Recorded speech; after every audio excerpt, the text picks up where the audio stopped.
Hello, everybody. Thank you for being here today. We'll Well, give everybody, we'll give everybody, I think, a few minutes to trickle in because I still see our participant count going up. Mm, Peter, thank you for joining us today. How are you doing? yeah, doing well. It's been an exciting moment for us to share all of our work. I feel like we've been heads down building our AI for the last few years. And so when the Project Evident team reached out to showcase our work, it was really perfect timing with having launched a lot of things this past summer. We're back to school now. It's October. No, it's November. We're seeing really great data from the beginning of the year with our new AI. And so it's always a really fun moment for us to take stock of this thing that we've been working on and finally getting the data on how it's been going. So yeah, it's been a lot of fun. Well, I'm happy they let you out of the developer cave to come talk to us about the impact of what you guys are doing. I'm curious, you mentioned the data coming in. Do you have a sneak peek? What's standing out to you as looking really cool this year? Yeah. Yeah. Well, I'm sure as the group knows, we'll jump into all of this in the webinar, but in short, we just started using generative AI for the first time in production this past year or this past July after testing it for 2 years. And so after a lot of testing, there's always those big questions of what it's going to really look like when it's live for students. And it's been looking really good. We put a lot of time into putting guardrails so that the AI would be really effective for kids. And, we're seeing hundreds of thousands of sessions and lots of learning and lots of writing. And the results have been looking really strong, really good feedback loops. And so it's always a big moment where you've been building this thing and then you put it out in the world and see how it goes. And yeah, it's been really great to see those positive results. That's pretty phenomenal because when the rubber meets the road is very different than when you were testing before that happened. So it's nice when that goes smoothly. For sure. So as all to say, this is a great timing for Quill to be able to share with this community our work now having those results. Awesome. Well, let's dive right in then. And so we're going to start off with a quick round of introductions for folks who aren't who aren't familiar with Peter and Quill. So, welcome, Peter. We're really, really excited to have you with us today. To talk about the really cool work that Quill is doing. So, Peter founded Quill.org in 2013, based on a lifelong commitment to building writing and critical thinking skills. Quill is a education-focused nonprofit that helps students learn to write um, as a way of supporting their critical thinking and their broader educational goals.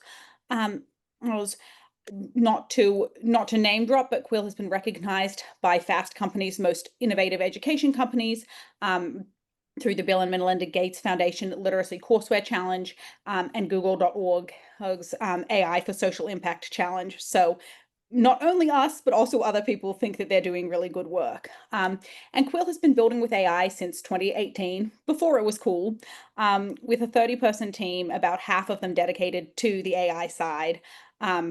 And they're really focused in their work on supporting low-income students and those in Title I schools. And they're here today to tell us about what they've learned in their AI journey and how they can kind of reach a hand back to organizations that are earlier in their AI journey and help bring them up that kind of steep technology curve. So our goals for those, whoop, great. No worries, slides. So our goals for the day are that participants will leave this session with some practical reflections on how to use AI to design for the outcomes that your organization cares about. We're going to devote a lot of time to participant Q&A at the end. So really feel free to ask questions about how this applies to your work. I think as well as the really cool work Quill is doing, I think Peter has a lot of insights to help guide other organizations in thinking about how to do this. As well as to sort of broader level insights into how nonprofit leaders and funders can invest in this kind of technology.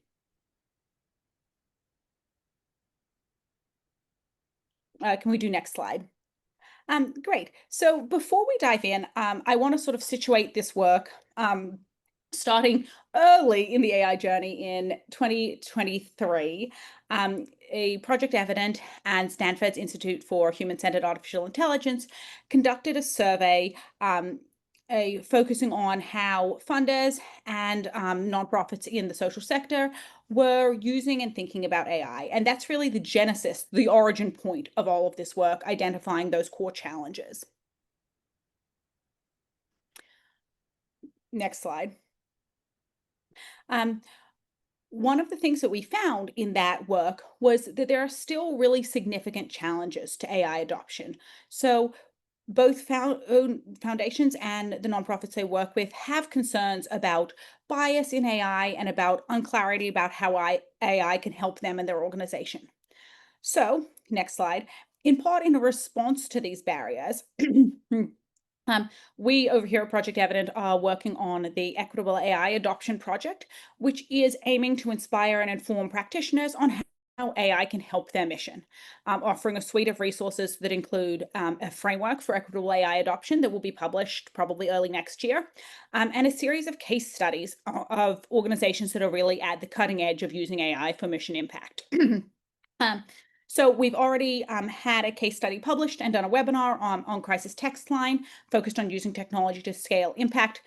Today, we've got Peter and Quill coming to tell us about adapting to the rapid pace of technological change. And we've got more coming up with Chicago Public Schools, Beyond 12, and Talking Points and the Aurora School District.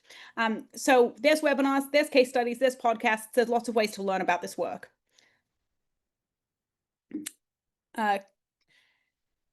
Can we get the rest of this slide on as well? So our equitable AI adoption framework has a number of sort of big categories of we're thinking about what organizations need to think about when they're focusing on doing AI equitably and effectively. Today, we're going to focus on the designing for outcomes, stakeholder engagement, and the technology implementation piece, which is what we really focused on in our case study with Quill, because they are really leading all of those aspects. Next slide. If you want to read the case study, it is on our website. There is a QR code. The slide deck will be in the chat, so you can follow that QR code at your leisure if you're not as fast with your phone as some people are. All right. So before we dive right in, there's sort of 4 organizing lessons that we took away from this case study with Quill. The first is around centering program strategy. Quill doesn't build AI willy-nilly. They're really thinking about what from their program logic model they want to focus on to make effective technical decisions and embrace technologies in ways that enhance outcomes rather than just for the sake of it. They also do a lot of work in cross-functional teams to allow that kind of rapid iteration that you need to be really effective with AI. So they don't have their programmers off in the programmer basement and their program staff in the offices with windows not talking to each other. They're all working together collaboratively in really tight coordination. And that helps them build the kind of adaptive capacity and processes that let them adapt to a changing landscape through continuous learning and iterative design processes. And finally, they have a rapid change mindset. Technology evolutions require making time to explore new technologies and get hands-on with them, and letting go of legacy systems even after substantial investments have been made. So these are all the sort of core considerations that we centered in our case study. And now let's dive in. So once again, welcome, Peter. Can you start by telling our audience a little bit about Quill's mission and how technology is integral to achieving it? Yeah, absolutely, Sarah. Well, thank you all for joining. I'll share that this webinar is for you all to learn. And so please ask any and all questions that you have as we're going. I've got a lot to share about our journey with AI. We've been building AI since 2018 and thinking really deeply about how to apply it as a nonprofit ethically and effectively, specifically for Title I students. And so there's a lot to unpack here. But the goal of all this work is to help students become strong writers and critical thinkers. So what we really believe in Quill is that writing is a superpower, that when you can write out your own ideas, you can advocate for yourself, you can succeed in school and in university. It really is a critical skill in our digital economy as well to be able to write well. And so you have this skill that's incredibly powerful and impactful, but it takes an incredible amount of practice and feedback to become a strong writer. And so for Quill, AI was an amazing opportunity to think about how could we help more students, and specifically millions of students. To date, Quill has now impacted more than 11 million students across the US, with these students writing and receiving feedback on more than 3 billion sentences. How could we at scale help millions of kids become stronger writers? And it's been so exciting to see the massive national impact we've been able to create as a nonprofit that is thinking deeply about technology and applying it for social impact. 3 billion is a kind of unreal number. Yeah. When you were starting out, did you ever imagine that it would get that big? Was that the focus from the beginning? Yeah. Um, it was always a big vision for sure. I think for us, we had this vision of helping millions of kids become stronger writers. And what's been surprising is that there are not a lot of nonprofits operating in the space. There would, as a point of comparison, for example, in the world of education, there are more math tools. But when it comes to things like literacy and writing, there are not as many offerings out there as there should be. And there's a really big need for these tools. And so I think we're very fortunate to be at the right place at the right time, and have a really clear mission and vision for our organization, which has made Quill a beloved tool by hundreds of thousands of teachers. Awesome. Okay, that's a great pivot to my next question, which is that you guys are very strategic about when not to use new technologies and about not using new AI models until the technology aligns with your goals. How can nonprofits decide when to say not yet to new technology when everything is so exciting? Yeah. It's a really important question for everyone to be aware of in this room, which is that there can be sometimes a big disconnect between what the AI can actually do and what it seems like it can do and what the sort of public conversation looks like. For example, ChatGPT launched in November of 2022. And when it first came out, we had been building our own AI. We'd been running a lot of tests on these new models, and they were exciting, but they weren't reliable. And I think that's a really critical problem. When you are a nonprofit serving clients and you're responsible for providing a service, that you are trustworthy and reliable and accurate is essential to your mission. And so on one hand, there's been a lot of FOMO for the last couple of years now about AI and everyone feeling like they're behind.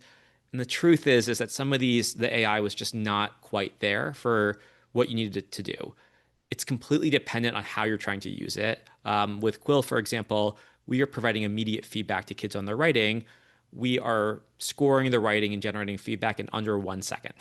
And so we need models that are both very fast and really accurate. And we spent a lot of time testing these models and not seeing the results that we wanted.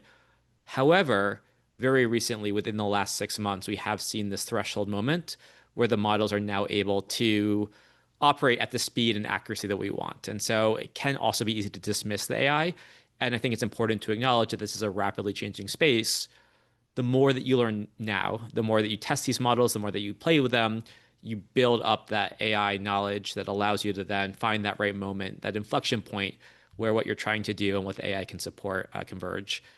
For Quill, after a 2-year journey, we saw that over the summer, allowing us to launch and scale. And so that's been really exciting after that sort of period of uncertainty of is this going to work or not, to find that it's working really well. That is really exciting. And I think an important piece here is it's not like you found that the technology wasn't there 2 years ago and then you decided we're going to wait till it's ready and did nothing. I think there's been a lot of experimentation and a lot of really careful planning and evaluation and experimentation going on so that you were ready to launch with that now.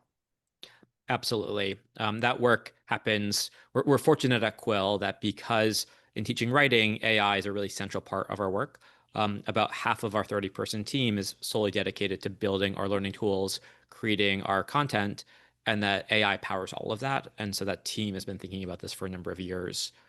At the heart of this work, though, and I think what's really important for the folks on this call, is that your knowledge experts are some of the most important AI folks. I think when people think about AI, they think of software engineers and AI PhDs and folks who are thinking about the coding piece of it. But when you're using AI, you're taking an underlying model, you're taking a large language model, and then you're doing something towards customizing it towards the clients that you aim to serve. And the question becomes, what does your nonprofit know that others don't know? How do you best serve your clients? And how can you take that and embed it into the AI? And that doesn't necessarily come from the software engineers. It comes in our case from the teachers at Quill who know how to score student writing.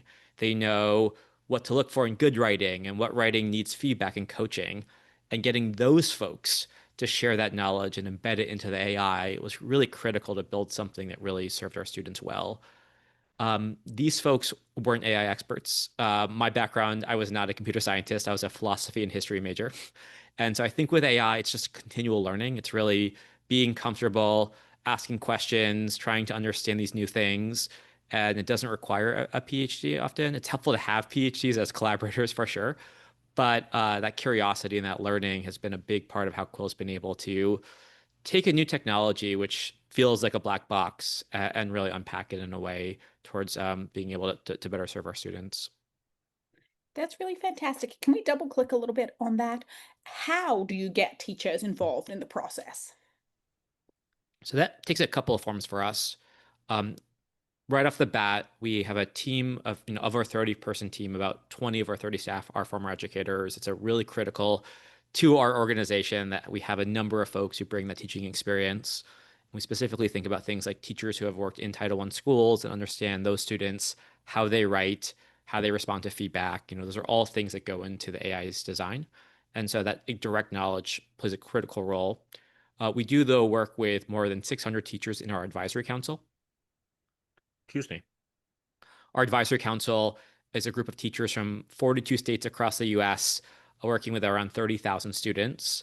And this council is co-creating all of our new AI offerings. That when we're creating new activities, to give you an example, one of our latest offerings is in the science and STEM space, specifically around AI literacy. So we're both using AI as a tool to help students learn and helping them write. And now we're teaching kids about AI as knowledge, and exposing them to how AI is impacting society. And so in building this new computer science STEM offering, we needed to work with teachers teaching these subjects, trying our activities, giving us feedback on how well this aligns to their own curriculum and their goals, and then specifically how the AI can be improved through those testing sessions. What's absolutely critical here is that AI is never going to be right on the first attempt. AI is a very squishy technology. It's malleable.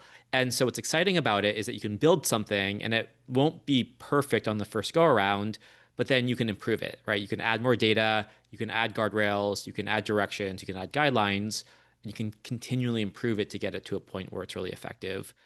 But you can't do that on your own, right? You have to do that working with teachers. You have to be going through those iteration loops.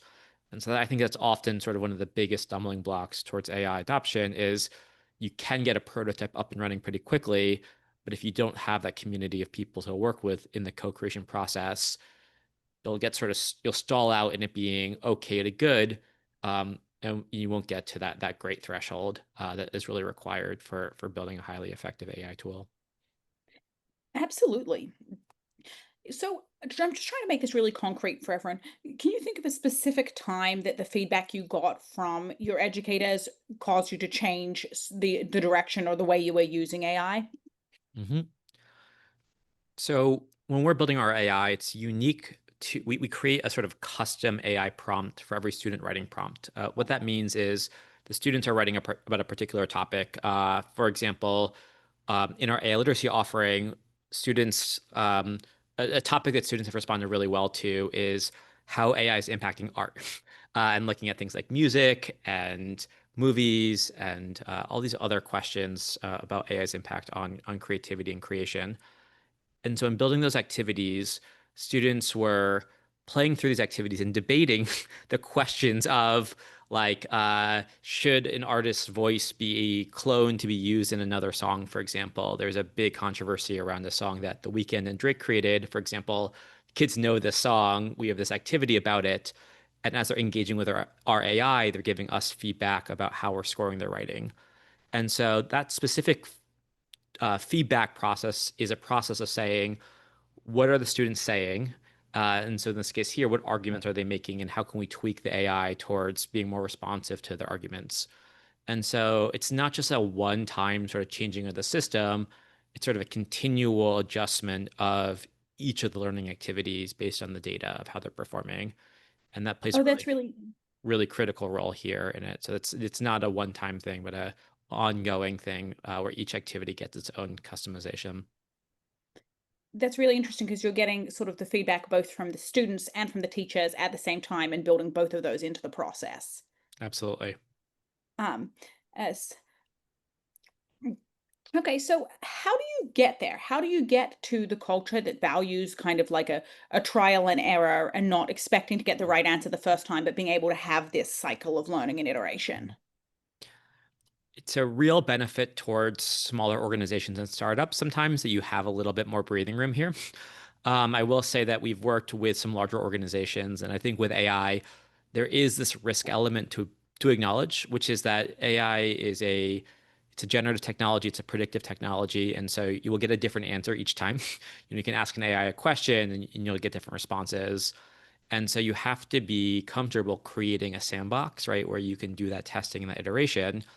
I think sometimes that can feel too risky sometimes. And what if the AI doesn't score the student correctly? Like there are ways that that can go wrong.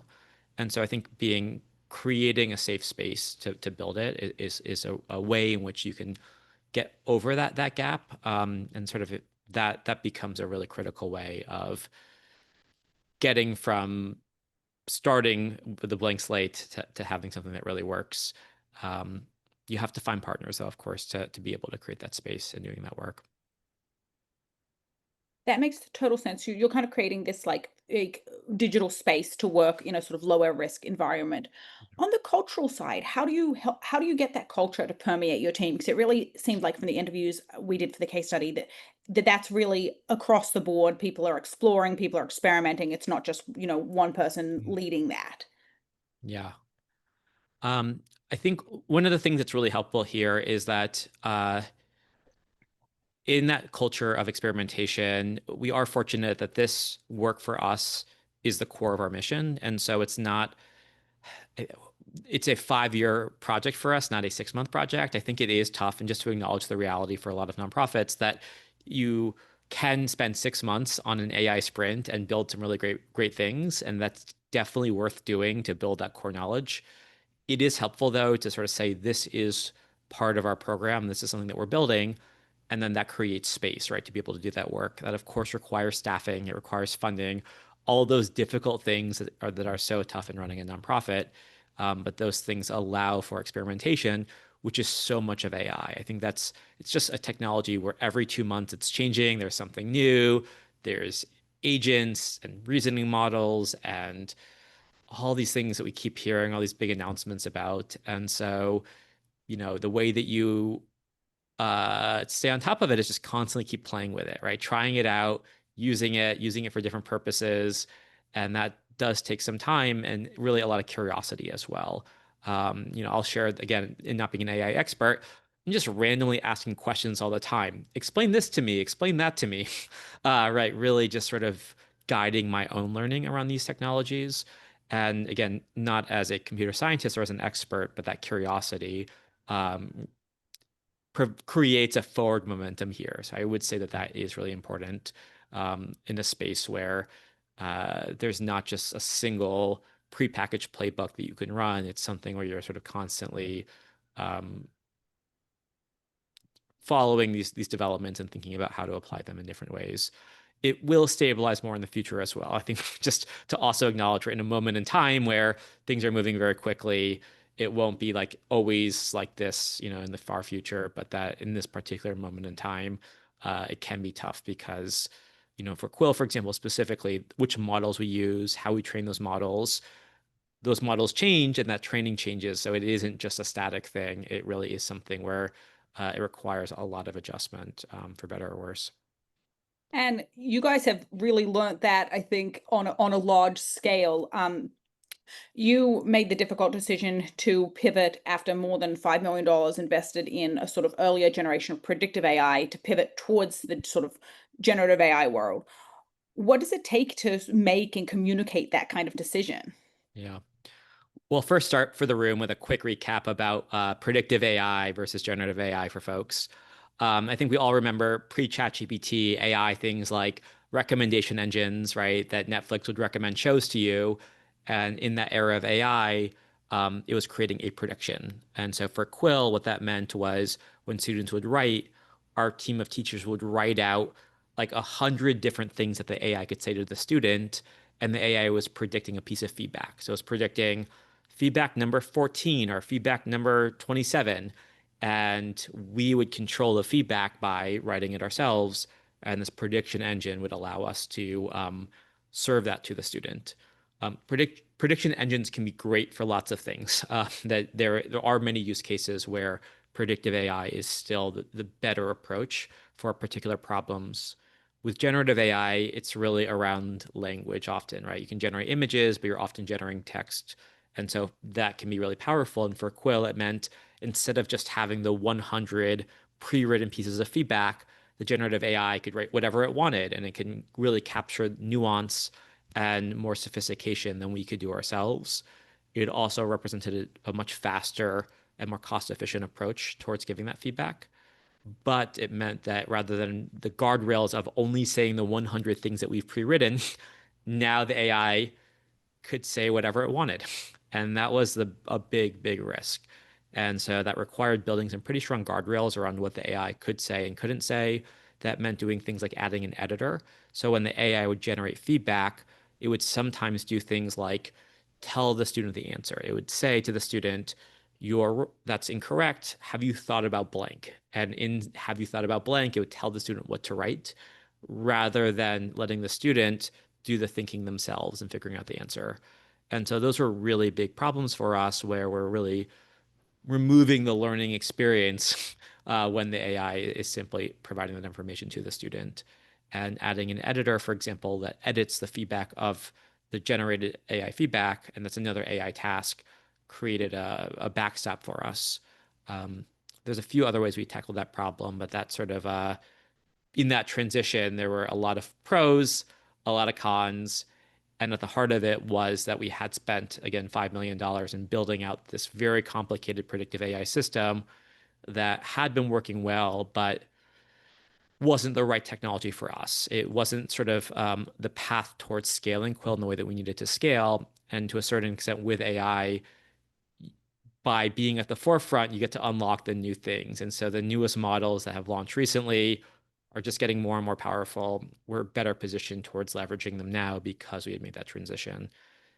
So those are all things in the mix here, but there certainly was a period of doubt where our old predictive AI was performing much better than the generative AI, right? It was not that just that it was automatically better out of the gate, and it was a real period of time where we're sort of in between these two different technologies, and that gets resolved through a lot of testing, building those guardrails, and also waiting for the models to get better. One of the truths here is that just again, the underlying models weren't as smart as we needed them to be for what we needed them to do.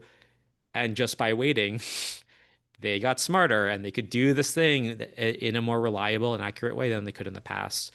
And so that also played a factor here as well as the timing of the AI being ready for what you need to use it for.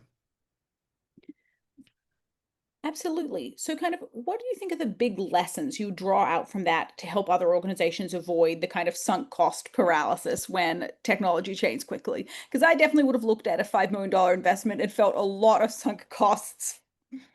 Hmm. Um, Yeah, I mean, I think it was a bittersweet moment for sure. I think, ChatGPT, I think, was a very surprising development. I think when we had seen sort of, this was GPT 3.5, we'd been playing with GPT 2 and 3. We'd seen them before this moment, and they really didn't feel at all reliable in a way that could sort of support us. And so I think when we made that decision, we thought that we would have a much longer window of time with this, our approach. And then when we saw this transformation happen, I think it just became a decision of knowing, okay, we know that long term for what we need out of AI, generative AI was the right approach. For us, starting that process of migrating sooner meant learning more, testing more, getting that infrastructure in place. And I think for us, the longer that we waited, the harder it would be to then to move over, if that makes sense. And so just sort of embracing that problem. Um, but it was certainly frustrating. We'd sort of put so much time, so many meetings, building this and fixing it and testing it and all of that stuff. And so to turn all those models offline after all that work, you certainly, a lot of time spent that now isn't running in production and now is being, powered through this new approach. Right. And it's a lot of time and it's also a lot of money, which kind of brings me to the question of what role do funders play in helping nonprofits navigate this change and the sort of rapidity of AI development? Well, right off the bat, the costs for using AI will keep dropping. I think that we'll see that not just the models, but the tooling and the infrastructure is still developing. Being able to use this AI, Quill is fortunate to have a team of 6 software engineers that can build the infrastructure around the AI that we need built, and that as that tooling gets stronger, it will become easier to build this stuff without needing those software engineers. And so, from a funder point of view, that will de-risk things and make it more, easier over time to start to bring this technology into nonprofits and deploy it towards social impact. I do think, though, that funders can acknowledge that there's a lot of learning that happens, that when you're playing with these technologies, you build this AI knowledge and this AI literacy, which snowballs. And I do think starting that snowball can have unexpected and powerful results.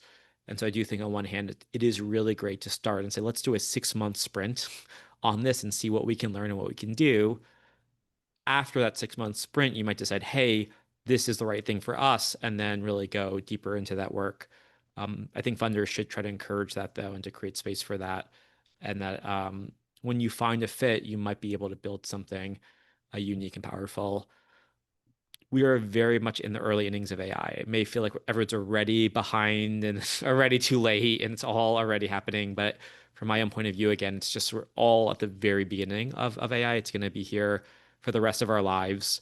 And so the opportunity now is an opportunity to learn. It's an opportunity to get our hands dirty and really start to understand this technology, and that over the coming years, that understanding allows us to advocate for better impact with it as well. And so I think that's the right mindset to take here. But certainly we're just at the beginning, and it's going to look very different 10 years from now. And so in that context, folks have time, but you can jump in now in low stakes ways to get started. Um, I love what you said about making time to play with these tools.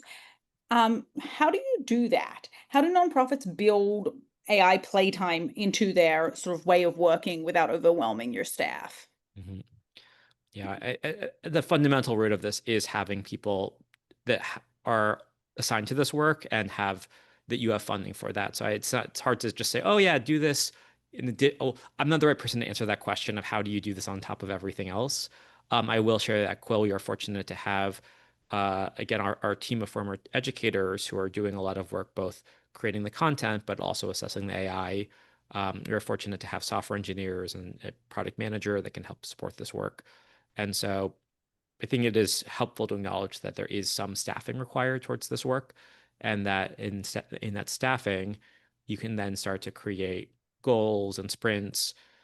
A very, very low stakes way, though, for folks that just are trying to get started can be an AI hack day.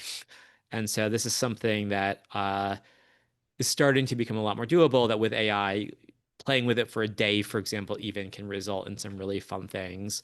And if you can sort of set aside a single day as an AI hack day, the intention of that is to let everybody create their own thing. Maybe create a query or a prompt and try something, create some sort of little widget.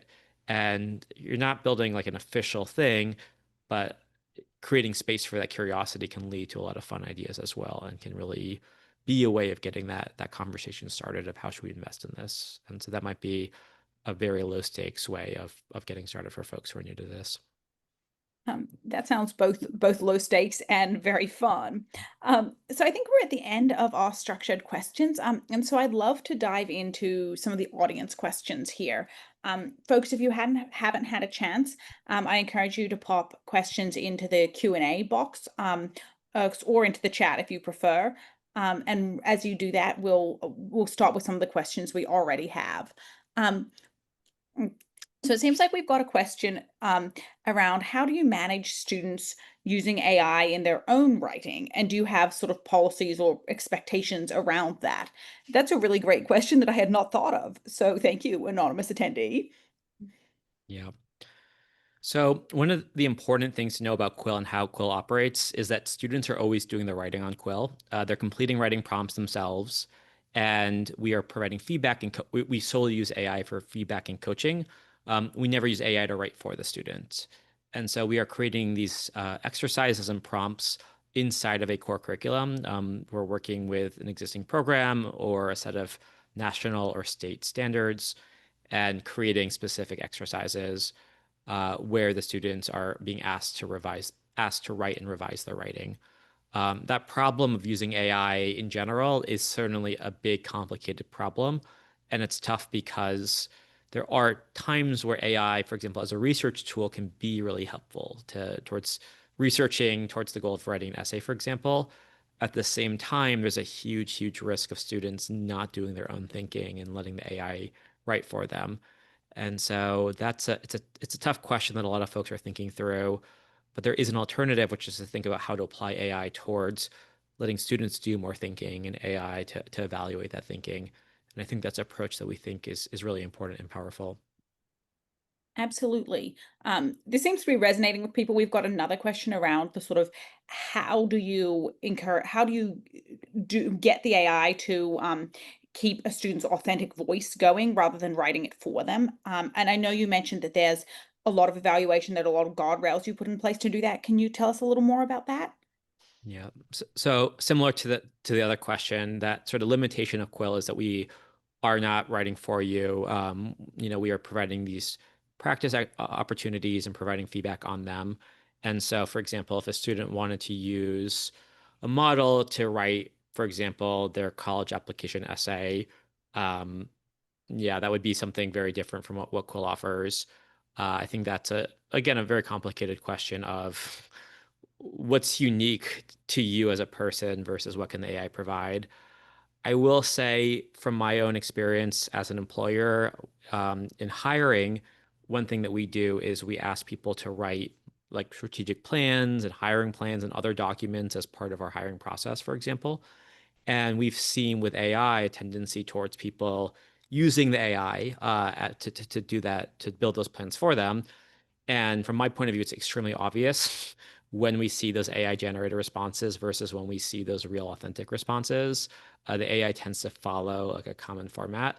And so just sort of flag that when we think about AI, for example, for things like college applications, a student might find this to be an easy way of cranking out an essay, but a university will see the difference between like an authentically written essay and these AI essays where it might seem like a good document, but then you see all of these same topics coming. So just noting that authenticity is a really important idea in this era where AI can write. Absolutely. Okay, shifting gears a little bit, we've got another question about it sounds like program staff played a big role in shaping how you used AI. What do you think that organizations that don't have their technical teams in-house can do to make that same thing happen? Like how can they make sure that frontline staff still drive the design and implementation process if you don't have those software engineers? Mhm. I think there are a few starting points. Potentially, one starting point might be around what is the customer service component of your nonprofit? In engaging with your clients, there'll be some back and forth questions that folks have, some type of support that you're providing, and that can be an entry point for AI. For example, you probably already have a knowledge base of all of the questions and answers that you commonly receive, and that in that question bank, there are AI tools now where you can plug that in, for example, and an AI can potentially answer those questions. If someone wants to ask a question at 2 in the morning, an AI might be able to provide that response. And so if that's the type of problem that you grapple with, that can be a clear starting point where there are some strong tools in place. Again, the trick here is to plug in what you know, right? What does your nonprofit know that can help those people building those data sets, which are by data set in this case, literally just a document of questions and answers is what I mean. That can be a starting point for using AI. Um, And then from there, you can build more sophisticated tools towards different goals. Nice. Um, Absolutely. Okay, so we've got another question about what does the workflow look like between Quill and the teachers that you're working with? And what's the most impactful feedback from teachers that you've been able to incorporate? Mhm. So the core of the Quill workflow is students completing 10 to 15-minute activities. They're doing writing prompts where they're writing, receiving feedback, revising. Students revise up to 5 times through feedback, and that cycle of feedback and revision is really where the learning happens with Quill. Um, our goal is for students to complete at least 100 prompts over the course of a school year. We've done a few research studies that show a significant improvement in student writing skills. Our latest study showed a 1.6x rate of growth for students who've completed that level of intervention. And so with these 10 to 15-minute activities, you do them a couple of times per week over the course of a school year, and you get this benefit from that practice and feedback. This is all to say that it's meant to be narrow and tailored, that we don't want Quill to be the thing that you spend all day, every day on. We want it to be something that really layers on top of your core instruction as a really meaningful practice, and that getting those practice opportunities is part of that full course load and part of that larger program that the teachers and students are engaging with. So with all that being said, Quill is designed for teachers and for students to be used together. It's very much a K-12 product, and that shapes how the workflows happen. For example, relative to, say, a product for parents, or how parents use educational technology is different from how teachers use it. Um, and so those things have been really critical towards our success. Towards the feedback received on Quill, we get so much feedback. We have a board where teachers can share any idea that they would like to see in Quill, and that really shapes our work. Um, some of the latest things were overhauling some of our reports, for example, and making them a lot smarter towards showing the growth that is happening on Quill, and really sort of celebrating that growth. There are a few big projects that are still in our backlog. For example, one simple thing that we haven't done yet is just showing you a real-time mode. So as the students are writing, it's really fun for a teacher to see exactly what the students are writing, and then what students need extra help. And that's been the number one request from teachers on our board that we haven't yet been able to build, but represents a way for teachers to have more visibility into the students' learning. So it's definitely on our roadmap. Oh, that's a great little teaser. And brings me to, is there anything else that's sort of coming down your pipeline that you're particularly excited about that you can do now that, technology maybe didn't let you do a year or two ago? So the really big thing for Quill is bringing Quill into every subject for daily and weekly writing practice. So historically, Quill was really for English teachers, and that we would have many English teachers using Quill, more than 100,000 English teachers, with a very robust offering for these teachers, but not having an offering for, say, science teachers or social studies teachers. And for us, that was the research is really clear that writing across every subject is really important for building those writing and literacy skills. And for Quill, that meant creating these new content modules. And to build those content modules meant building all this custom AI and the training that goes into it, because we do custom training for every single thing that we build. So with all that being said, to fully support things like history and science and things like AI literacy and earth sciences and biology, that would have been a really expensive proposition with our traditional AI. With generative AI, it takes about 1/10 the time that it took originally towards that development process of how much training do we need, how much training data, how much iteration do we need on it. And so our hope here is that we'll be able to build out across subjects. We just launched our first science and history offerings this past school year, for high schools, and scaling those out to middle school students, bringing this to more subjects. Those are the really big opportunities on our that we're now have unlocked in our transition to generative AI. Um, and so that'll be a lot of what the next few years look like for us. Very cool. How do you decide which of those projects to prioritize? It's tough. It's a lot of considerations around what do schools need, what are the priorities, our partners are interested in as well. Our starting assumption, again, is that Quill is building on top of a core curriculum. Within the education space, the term HQIM, high quality instructional materials, reflects a movement towards more coherence in classrooms where students are using really great programs. And that as we think about how AI is going to impact education, rather than AI living outside of these great programs, AI should be built into these core programs and designed for those needs. And so as we think about our roadmap, we're starting with the partners we're already working with. These are partners, for example, like the OER project and AI EDU that have built offerings in the history and AI literacy spaces, and thinking about how can we build on top of those offerings in a really intentional way. That makes a world of difference relative to just building sort of an AI tool agnostic to what's happening in the classroom. And that really is critical. Our roadmap is somewhat determined as well by what do schools need. So, for example, our latest offering is specifically in AI literacy. We're seeing that there's obviously a really big need to teach kids about AI, and that as a new field, there are not a lot of really high quality resources out there about AI and how to teach it to students. And so that became a big opportunity for Quill to build into that space as our foray into the science world. And we're finding that these new activities have just been really resonating with students because students are certainly experiencing AI. They're using it. They've got questions about it. They realize how powerful it can be. They realize the risks that it poses to them. And so it's an opportunity to really engage them with something that's very much at the forefront for a lot of kids. Absolutely. So how do you know that it's working? I know you guys think really carefully about evaluating that your program is actually driving impact. Can you tell us a little more about that? Mhm. So the gold standard is, of course, doing a randomized control trial study. Quill has done 3 major studies now, looking at our impact, and recognizes that that's a really great way of seeing the impact. Our latest study was looking at the impact across more than 100,000 students, and we found a 1.6x rate of growth for the students using Quill. Those studies, though, can be slow and expensive. They're often 2 to 3 year projects for Quill. And that with AI moving so quickly, by the time you finish a study, what you offer versus what you studied can really be out of date as well.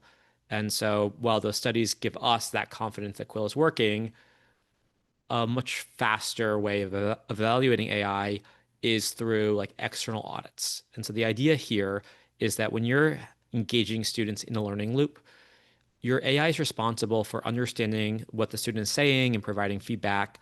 And you can sort of think of an analogy of like talking to Siri, for example. If you ask Siri to set a timer or what's the weather, Siri might do a good job of telling you that. But if you ask Siri something more complicated, it might just fall over and not respond to you.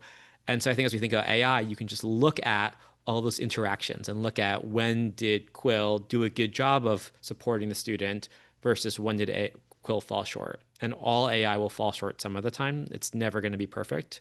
And so you can sort of score those sessions and look for where was their successful learning happening, where was it ineffective, and those audits can happen, as soon as the data is coming in, and it allows you to sort of take a temperature check of how well you're doing.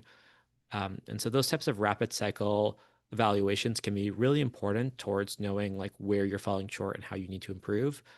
And that before doing a big RCT study, if your AI isn't scoring a student's writing appropriately, if it's not giving effective feedback, that should be figured out first before you try to measure efficacy on a big evaluation study. Hey.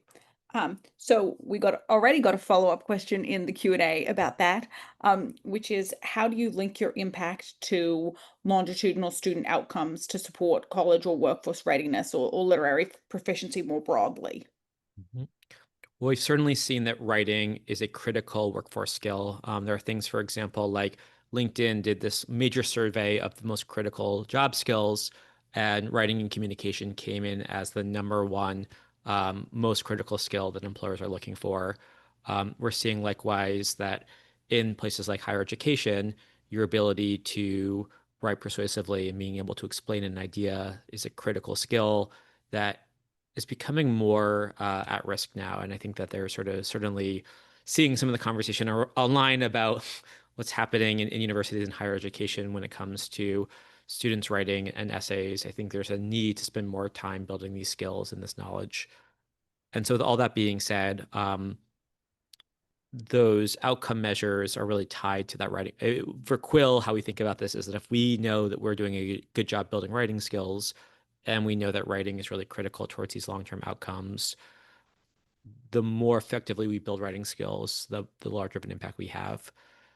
It is a challenge though for us relative to other nonprofits that might do something more immediate. We're serving millions of kids, but we're serving them through practice that happens, uh, at different times and in different ways. And so can be an advantage of AI is you can build something at major scale, but then you lose a little bit of the very narrow insights that you get when you're working, say, with like a local population of students in an extended way. And there's a bit of the trade-off of how you design your program. Absolutely. So shifting gears a bit, we got a question about how you decide which technologies are worth using, which versus which ones are kind of a distraction. Do you have like a framework or decision criteria you use to like make that decision? So right off the bat, we're looking, the right technology is so specific to the problem that you're trying to solve, and that the way that you know the problem is through some sort of test data set. So for example, with Quill, let's say we're trying to provide feedback on a recent example was in doing work in world history. We were assessing students' knowledge of things like what were the causes of World War I, for example, or write about the Ottoman Empire. And so what we're doing is we're asking the students to write about these topics, and then the AI is scoring them on these topics. And so if the AI doesn't know as much about the Ottoman Empire or about the causes of World War I, then it won't be able to score that work well. And some of those topics have more training data in them, but some things, in history have less in them as well. And so the way that you solve that problem is you first create a data set of students writing about the causes of World War I. Our team of teachers scores that ourselves, and they go through and sort of say, this is how we want the AI to engage and respond. And then you can run it through different models, right? You can run it through models from Anthropic and Google and OpenAI and see how these models perform side by side on the test data set. And that will give you some very concrete data about what's working and not working. And it's not linear. Sometimes a smarter model does worse on a particular task. And so that's just to say it's hard to abstractly choose the right technology. You really do have to sort of run some data through it. And that running data through it, building that ability, it takes a little bit of time to sort of build that muscle. But once you have that muscle, you'll sort of really quickly be able to better identify which technologies, when you're trying to apply an AI and deploy an AI technology in a product or tool, that capacity um, builds up very quickly and becomes a core way of doing that work. Absolutely. Um, so I think we've got probably the last question we'll answer for the day, which is about how you make decisions when, where, how to use AI kind of internally. I know you guys have an AI playbook that you use for some of that. Tell us a little bit about that. Mhm. So our AI playbook is a great follow-up for folks. It's specifically about how we build data sets and use data sets towards helping to create this education impact. And so for folks who are thinking about, again, taking that custom knowledge from your nonprofit or organization and embedding that in an AI model to better serve your clients, that playbook can be really helpful. There's a whole nother layer of AI internally for a nonprofit and how to use AI well. And I will share that we are on the same learning journey as everybody else of like using AI for communications and PR and grant writing and operations. That's a whole nother world as well. And there, likewise, we found that doing things like doing an AI hack day, for example, we do little mini demos. So during our all hands, people will present little things that they've used. There's some basic plumbing issues, like does everybody have an account? We found, for example, that Gemini was the best organizational wide resource for the team because we were on Google Workspace already. And so just like, where do you go? How do you use this? There's a little bit of that infrastructure that you need. And folks have been using it for lots of things. The coders use it to help them with their coding work. When we're building strategic plans, you can ask the AI to help refine these plans, Or one of my favorite queries is to take a document and say, what questions should I be asking about this? And just asking it to read and generate questions for my own thinking about a particular thing as well. And so the little demos that people do can be a really fun way to start to share that knowledge um, on how to internally use AI at a nonprofit to more efficiently do your work. Phenomenal. So we had a very lively series of questions and answers there, and I think covered a lot of ground. But I did want to give a second to say, is there anything I didn't ask you about that you think is important to share here? Yeah. Well, I do think that, as I was saying earlier, AI, we are in these early stages. I think, again, there is a feeling of FOMO and being left behind. And I do think that what's important is to start to play with these technologies. I think a simple thing, for example, is deep research. The deep research function often required a paid account. And so folks who had free accounts hadn't tried that before. That can be eye-opening to ask it to do a deep research on a particular request. I use these all the time. And so I do think that there can be encouraging this mindset that not to worry about where you are today, but to think about 10 years from now where it will be. AI will have a much bigger presence. And the goal of learning now is so that we can help shape that better in the future. I do think that there are many positive ways that AI can impact society, and that as nonprofits, we can really think about those ethical applications in a way that's really important. When we also see, of course, some of the risks of AI and how it will, lots of positive but also risky things that we'll be grappling with as a society. And so I think the more the nonprofit sector can build that knowledge and skills, the better position we are to advocate for this future. And so I, again, would encourage folks to check out our playbook as a way to dive into our work a little bit more, and encourage folks to sort of think about how over time they can build these skills up. We started this journey back in 2018, again, with for at least for me, no computer science knowledge or AI knowledge, and just kind of really came through continual testing and learning. And so I would encourage that others can build that knowledge as well. Well, that's a very, very hopeful and exciting note to end on. I think there's so much the field can do and is already starting to do with this, and I'm really excited to watch everybody's journeys as we move into the sort of AI era. Um, Thank you so much for bringing your time and expertise to chat with us today. It's been really great having you. And thank you, everybody, for spending your time and attention coming to listen to this. We've got more case studies coming up, so keep an eye out for those. We're going to be our next one is with Chicago Public Schools around change management, because it turns out that AI is not a tech problem but a people problem. So that will be really fun too. Um, and that's it. Great. Thank you so much, Sarah. And Thank thank you you. to the Project Evident team for hosting. And thanks to everyone for your questions. Really, really great. Really appreciate Um, being able to chat. Hopefully see you on the next one. Yeah. Sounds good.